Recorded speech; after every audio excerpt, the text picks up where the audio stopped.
Hi, and welcome to this episode of the Successful Franchisee's Beautiful View. Today, I'm excited to bring you a brand new business opportunity that's just hitting the market, and I'm proud to be able to help them get there. It's Droneify, and today we talk with one of the founders, Tom Hanson, on how they came about with this business. It is all about window washing with drones, and it's about to disrupt a whole industry. Stay tuned and watch, and make sure to leave a comment, like, and subscribe to the channel so you can catch up on other interesting conversations that I have going forward.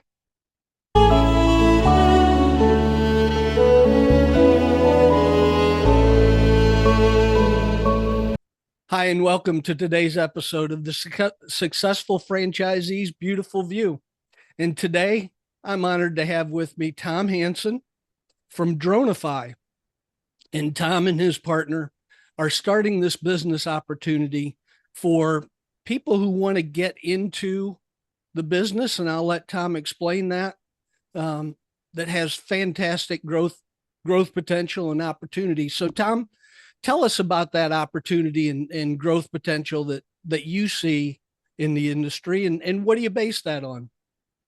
Well, first of all, thanks, Luke, for having me. It's nice to be with you today. And yeah, I think we're a drone business, so we've been in the drone business for over 10 years, primarily based in North America. And what we're offering now as an opportunity is a drone franchise opportunity that's specifically focused on window cleaning.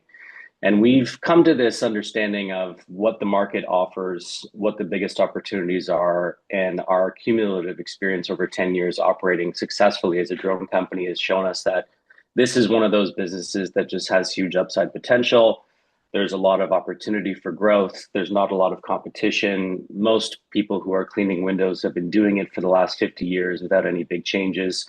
So this opportunity is very disruptive. There's a lot of customer acquisition possibilities. There's not a lot of previous experience required, and the growth is going to be substantial for the next 10 to 15 years. So we believe in it so much that we've decided to just devote all of our time and energy to building this aspect of the business and offering that opportunity to new people who are looking for something exciting. Well, and thank you for that. And you touched on a key point, I think, that somebody who wants to go into partnership with you doesn't need a whole lot of experience. Expand more on that and the type of person that you want to partner with. Well, I think we would consider ourselves to be professionals, but we're not professionals insofar as, accountants or lawyers or doctors.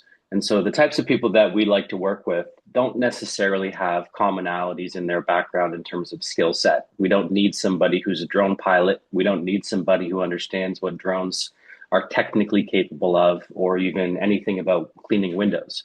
What we look for are more soft skills. We look for people who are driven, who are professional, who have experience running businesses and managing people, ideally, and who have a real drive to take initiative and grow a business inside of a culture that's exciting and constantly growing. And so, whenever we talk to potential parties interested in working with us, those are the types of things that we're looking for. And so, we love hearing from people who have no relevant experience in their background, but when we can speak to them and we understand, okay, this individual or this group is really driven and understands our vision and is willing to buy into it, that really gets us excited. So I think it gives us a lot more possibility in terms of the types of people that we can work with and where we grow. And it really does help us because our culture is very focused on innovation and open-mindedness. We like to hear about what people are seeing, what ways we can improve the company. We're not so rigid in our thinking that, this is the way we have to do it and that's it. We really like people to take what we've got and the experience that we have, which is significant, and then run with it and be able to help us grow the business based on their own experience. Mm-hmm. Thank you. And within that group that you're looking for, what type of what type of business network would they need, whether it's business to business or business to consumer? Which Yeah. which area, which aspect are you looking for? Well, it's a good question. I think, we The simple answer is ideally business to business experience. We're looking for people who have some sort of a business network in their region. That's one of our main areas of focus, is trying to find individuals or groups who have local knowledge of their market, where we may not have local knowledge. Although we're a business that operates in many states, we don't always have physical presence there to have, the local knowledge. And so that's a big stepping stone for us. A big advantage of getting us more advanced in that local market is having somebody who understands, although it's not a requirement. We don't necessarily need to work with people who have very extensive business networks. I think in some instances, we are bringing more value to the table than the person that we're partnering with. And that's just a consequence of us operating as a drone company for over 10 years, and we have a client base and we have existing contracts. So in some situations, when we're looking for somebody to open up a licensed office with us in an area, we already have work opportunities for them that we can work on with each other. So there's no minimum requirement there. We, of course, have an ideal, but that's not something that we, is a deal breaker for us. Yeah. And you've Yeah. talked about area a couple of times. Describe what type of area somebody would be investing in with Droneify, whether it's a single unit or a master franchise. I think that's one of the things that we're most excited about is that flexibility, because we do have, if someone wants to get a single unit, we can do that, and we can set aside an exclusive area for them. If someone's more interested in managing businesses, managing their own franchises, we can do master license agreements. And so we take each individual unit or license on a case by case basis. And that really depends on the group that we're talking to, what their appetite is for growth, what kind of area they can cover, and the density of that area itself. If we're talking to somebody who's looking to open up a unit in a busy downtown location, well, there's a lot more customers there than somebody who's looking to open up an office in a rural township. And so we really want to make sure that whenever we're setting up these agreements, we're setting people up for success. We're giving them as much territory as they're willing to reasonably service, and something that gives them enough excitement to be eager and keen to kind of grow that business as they see fit. But I think this is one of the things that differentiates us from other potential license opportunities, whether it's in the drone space or outside, because we do have that flexibility. And so we're really open-minded as to how that looks. If people wanted to have something that starts off small with the potential to grow into something more, we really like that. We like that, initiative mindset and that long-term focus.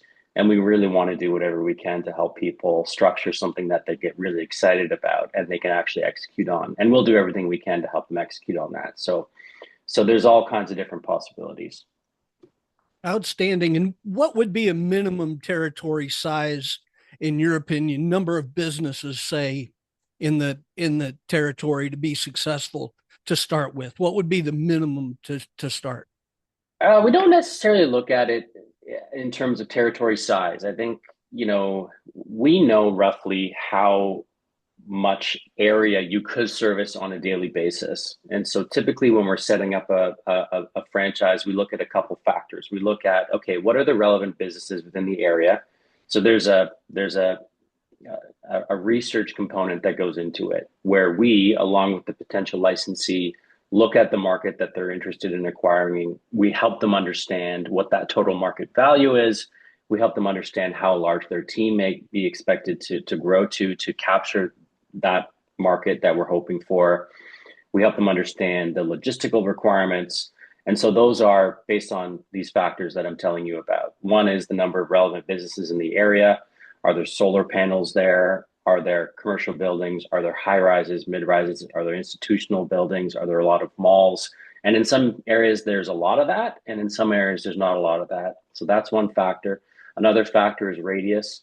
How far can you travel in any given day, from a radius standpoint? So typically we look at a range of about 200 miles. If you're looking to service a customer 200 miles away, you could do that in a day. You could go 200 miles and do a project and come back. So that's a factor. And then we look at almost like the carrying capacity of any given team. So we say, okay, here are the businesses in your area. here's how much work one team can accomplish. And that team can be one person, it can be two people. And if there's one person, you can do this much work. If it's two people, you can do this much work. Here's how much you can cover in a given day. And here's how much of the market you're going to be able to acquire based on that one team. And so we scale our business accordingly. As soon as you hit a number of projects on a given day, 100% workload, you bring on another team. And these are really, really good problems to have, right? These are the things that we really, really hope and pray for, is that we have to grow the teams and we grow them over time to be able to accommodate the work. So there is no one size fits all approach. It is very much on a case by case basis, but we do look at the density of the area, how far logistically you're able to travel on a given day, how much a team can accomplish in a given day, and the number of businesses as well. Well, you brought up a great question, and it's a little bit in the weeds, but let's say that there's a downtown building that's 20 stories. Yeah. Number one, how many teams would you put on that in a day?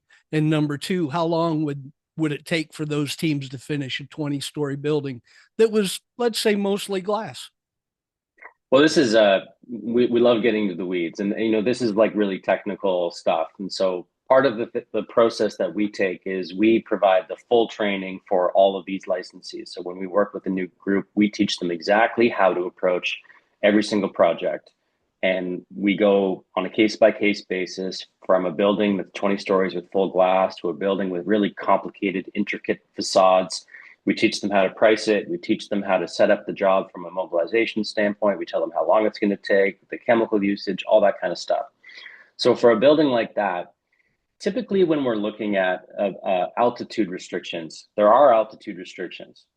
And so we can't really fly over 400 feet right now. Now, in the future, that might change. We're already working with our partners who are manufacturing these things in the United States to talk about increasing altitude capabilities. And I'm expecting the next 12 months that those altitude restrictions might just go away entirely. But the data is that even if our restriction is 400 feet, we can still capture 90% of the US market buildings. There's not a lot of high-rise buildings in the US. So it's not a huge loss. Obviously, we'd love to be able to capture 100% of that, but 90% is the minimum that we'll be able to capture for now. In the future, that will change. So a 20-story building, perfectly within our wheelhouse. Glass, that's really easy. Glass is something that requires us to use a specific chemical. It's called sodium hypochlorite. You can buy it anywhere. It's really cheap. You mix it at a certain concentration, which we provide you directions on how to do that. And then you fly the drone. And the drone can capture 300 square feet per minute. So this is a huge, huge area compared to traditional methods. And you can imagine a 20-story building where it's just glass. That is going to take a week, maybe 2 weeks to clean because scaffolding is very cumbersome. You have to go really slowly. You're obviously doing this work manually. And sometimes there are some safety concerns. The job is pretty well understood now, but there are certainly safety concerns and it costs a lot of money. Plus there are infrastructure requirements. When you build a building, you have to install these scaffolds now. So with a drone, 300 square feet per minute is a huge order of magnitude improvement over traditional methods. It's about 5 times faster than traditional methods. And so when we're looking at doing a building like this, that's how we understand it. We look at the height of the building, we look at the width of the building, we look at the percentage of the facade that is glass, and there's a calculation there. So we know if it's 30,000 square feet and we can do 300 square feet a minute, it's going to take us 100 minutes to do that amount of work, and we budget it accordingly. We say, okay, well, in an hour and 40 minutes to do this facade, we're going to have to stop 2 or 3 times to change batteries. Here's the amount of time. Here's how much we charge for it. Done. And that's really it. And we scale the chemical requirements and the fuel requirements all around that model.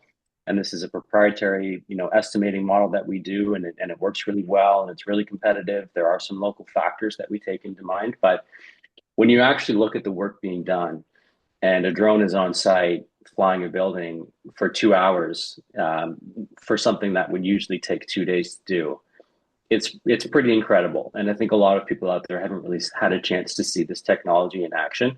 So we're really excited about getting it out there more and having people, really get into this business and really benefiting the customers. The customers are the one who are the most excited about it. Mhm. Well, and going to the customer, I would think having one or two men on a scaffolding that's on a rappel line requires quite a bit of insurance. What kind of liability insurance is required for flying this drone compared to Yeah. having somebody on a scaffolding? Well, I think, for the traditional stuff is, you have insurance at the individual window cleaner level. So there are insurance requirements on their part, and there's an insurance requirements on the building owner side. And both are taking a risk. And I think that those risks are very real. And they are very expensive, and it's not always affecting the bottom line because it's just an overhead insurance that everyone needs to get, but it is a cost and it is significant. With drones, it's a lot different. Now there's a minimum legal requirement, which is set by the FAA, and then there's the Droneify requirement. So we operate our business at a really high level. We're a professional organization. Our standards are very similar to that of a commercial airline. We have very strict, operating procedures and guidelines and things like that. And they're not strict in the sense of you must do this. It's strict in the sense of we want everyone who's working with us to be professional, to know exactly what they're doing, and to be very safe. And that is what benefits our customers. And that's why we've been successful as a drone business. So the minimum requirement for insurance is $100,000 of liability insurance, which, as you and I know, is nothing. And that costs nothing. Now, for us, we typically require 10 times that. So every pilot that works for us has $1 million of liability insurance. If we're working with customers, we're typically adding them on to our policies as additional insureds. So the pilots are going to be insured for themselves. They have general liability insurance, and there's something called aviation insurance, and there's something called aviation general liability insurance, which is the two combined. And the United States is really good at that. And there's a lot of companies that are insured at that level, and it's not a huge expense. But the minimum requirement, in our opinion, is not enough. And so we have our own requirements, but still, it's a very affordable prospect. Yeah. No, that's great. How did you get into drones? It's actually not it's not a typical founder story. I don't know, maybe it is, but I my business partner Adam Sax, he and I started this business together, and back in the day, this was in 2015, drones were not on the radar. Drones had existed for many years, but they were primarily in military use, and they weren't available to people like you and I. Right. And then this company started selling drones, and we thought, wow, that's really cool. But it was really expensive. Like, these are not things that you would get at Best Buy. You can get them at Best Buy now, but back in the day, these things had like a 2 meter wingspan, and the batteries were huge bricks that you had to manually plug in and charge with meters. It was really cumbersome and very technical, but we wanted one. And Adam's girlfriend at the time said, "You're not buying a toy. You don't need another toy." And so we said, "Well, make a business around it. And then there's no excuse. If it's making money, why not do it?" So we put up a website and we advertised for real estate photography on Craigslist or Kijiji. I don't know if one of these classified websites. And within the first 24 hours, we had enough work to cover the cost of the drone. And it was pretty exciting. And we didn't really plan on starting a business around it. Really, it was just an excuse to buy a toy. And Adam and I have always been entrepreneurial in that regard. But it was a really great coincidence because it really showed us that if you bring the right mindset to anything, you can be successful. And the market timing was really great. There was no company that was doing what we were doing. And we started that company officially in March. We bought the drone in February. We incorporated in March. And one of our first contracts was to travel across the country to capture the intermission aerial footage of cities for the NHL playoffs. That was like our first big contract, and that happened within 2 weeks of starting the business. And the rest, as they say, is history. And we've been into all kinds of things. We've built drones for military. We've developed software. We've expanded our services offerings. We work all across the globe, and it's been really exciting. But when we first started, we were very much, I'm not trying to toot our own horn, but we were kind of pioneers. There was really no one else to follow. There wasn't really any model to follow, and it was a lot of trial and error. It was a lot of, okay, what are we actually doing here? What's the value that we're going to provide? And so to bring it back to today, this is why the decision to go into the window cleaning business has so much credibility and opportunity, because we have a lot of experience in this drone industry. And out of everything that we've ever done, whether it's cleaning wind turbines, solar panels, inspecting rooftops, anything, out of everything we've ever done, window cleaning is the biggest opportunity by a significant margin. And that's why we're so excited about it. It's a great explanation. Thank you very much. What haven't I touched on that you want folks to know today? Well, I think, we offer a lot. I think our company is really, really focused on just working with great people. And we've always tried to make a culture that is inclusive and exciting and provides opportunity for education and ways for people to build a career by attaching themselves to an organization like ours that really sees them for the value that they bring and wants them to grow in their own lives and with our business. And so we have all kinds of different training programs. We teach everyone from marketing systems to organizational systems to operational systems to how to quote projects, how to send invoices. Everything from A to Z is covered and distilled into a training program that we deliver whenever we work with a new potential licensee. And all of these things, I think that the most interesting thing about all that is that none of those things are really mandated. We don't say, here's everything that we're giving you and you have to do this. We're not a McDonald's where we're saying you have to sell a Big Mac. You can't call it a Big Jack. It's got to be a Big Mac. We're not like that. We say, here's everything that we know, and it's based on our experience. And we want you to take that and we want you to run with it, but you don't have to do any of it. We just are here to support you.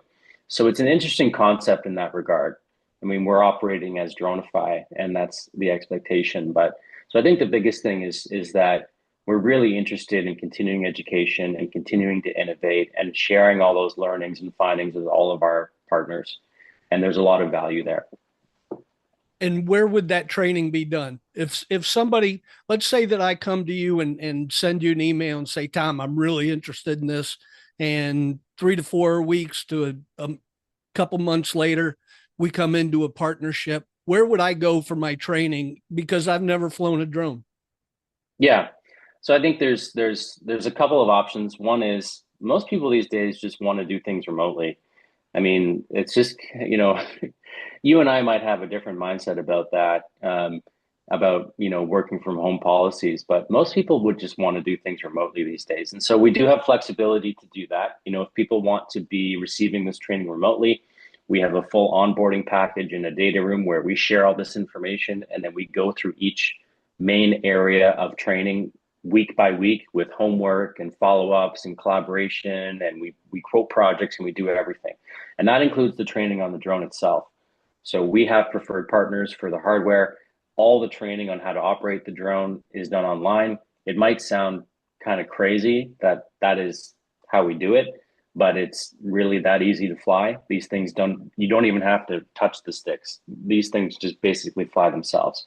So that is a possibility. Now, if we want to go from there, we love that too. So we have a couple of possibilities of meeting people in the States. We can go to the manufacturer facility directly, see these drones fly, receive training from them, spend a few days there. We can do a hybrid approach where we do partially online, partially in person. There's lots of different ways that we can do it, and it very much is on a case-by-case basis. If we're up here in Canada, but we do focus on North America primarily. if we have somebody who's in our back, our neck of the woods in Canada, and that's so much easier to do. But if we're working with a group from France, for example, where maybe coming over here is a significant expense, we want to have that flexibility to break things down for them. So there's lots of different ways that we can do it.